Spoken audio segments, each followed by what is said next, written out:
পাকিস্তানের একজন গ্যাংস্টার আছে দাউদ ইব্রাহিম, তো ঢাকা 8-এ এই ধরনের দাউদ ইব্রাহিমরা চলে এসেছে। এই কার কথা বলতেছো? নামটা পয়সা বলো তো, কার কথা বলতেছো? ওই বেটা, কার কথা বলতেছিস তুই? আব্বাস উদ্দিন ওরফে মির্জা আব্বাস। বাংলাদেশের সবচেয়ে বড় আলেম আল্লামা মির্জা আব্বাস। খালি উল্টো পাল্টার কথা কয়, মানে পায়ে পাড়া দিয়ে ঝগড়া করতে চায়। আমার বাসায় আপনারা এসে চা খাই যান, চা খান, নাস্তা খান, বিরিয়ানি খান, সব খাবো। জীবনে নিরাপত্তার হুমকিতে আছি। ও যে আগে বলে তুই কই আছিস, ঘরে আয়, তোর দেখে ছাড়বো, এখন বলে বিরিয়ানি খাওয়াবে, এটা বলে ডাকতে চায়। ইনশাল্লাহ জয়ী হয়ে বিরিয়ানি নিয়ে যাবো। এটা এগুলো হলো প্রচ্ছন্ন হুমকি দিচ্ছে, ইনডিরেক্ট হুমকি দিচ্ছে। আমি বললাম যে সমস্ত কথা না বলে বাবা আমার বাসায় আসো, চা নাস্তা খাও, কথা বলি।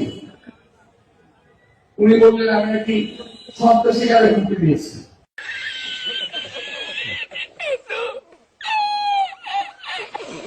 ওনাকে শিক্ষার্থীরা ডিম মেরেছেন, আপনারা বলেন ডিম মারলে কারো কি মাথা ফেটে যায়? মিডিয়া তো উপরে থাকে, নিচে দিয়ে এমনি ঘুষি দিচ্ছে, ইট পাটকেল নিক্ষেপ করছে। আমি একটা ডিরেক্ট বড় একটা সন্ত্রাসীর বিরুদ্ধে দাঁড়ায় গেছি। এটা মনে হয় লাইফে আমি ভুল করে ফেলছি। আর এখন নির্বাচন করছি, তারাও যার যার জায়গায় ভালো, কিন্তু কথাবার্তা বেশি মাল বলতেছে আর কি। বেশি বলে ফেলছি, তো আমি ওনাকে নিয়ে আর বলতে চাই না। উনি ওনার মতন কাজ করুক, তবে আমি চাঁদাবাজদের বিরুদ্ধে সোচ্চার থাকবো।